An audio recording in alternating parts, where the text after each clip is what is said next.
Alright guys, back with another video. I want to do a video about the coral beauty angelfish. I got him when he was a juvenile. It said he was reef safe with caution, so I figured like he would just like maybe nip at snails or eat snails and stuff like that, maybe shrimp.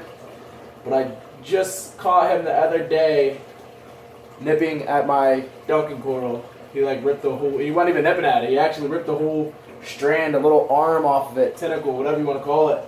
And I watched him do it. So I haven't seen him do it since then, but ever since, the Duncan coral hasn't been fully coming out, like, because it like grew a couple heads. It already grew so many heads, I couldn't tell you how many, but it's usually a little wider than it is right now. So I've just been kind of watching the coral beauty whenever I'm at home. So it kind of makes me mad because I really did want to keep a coral beauty, and I wanted to also get another little dwarf angel.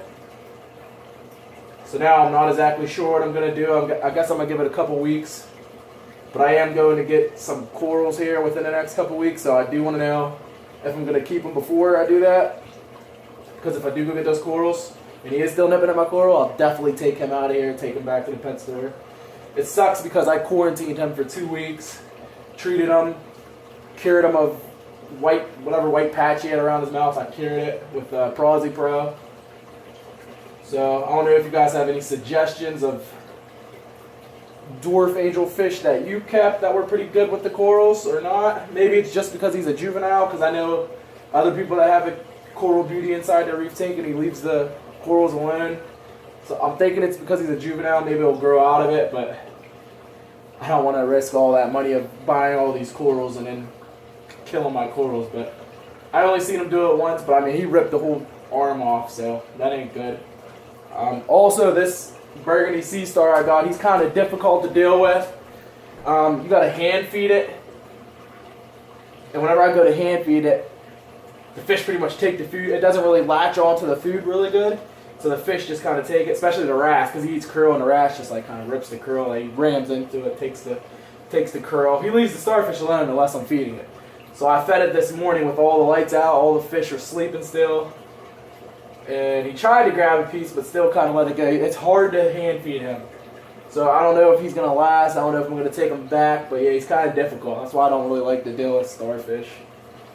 Especially if you have to hand feed them. It's kind of difficult because I put the food underneath them and it drops out. You try to grab it, it still dropped out.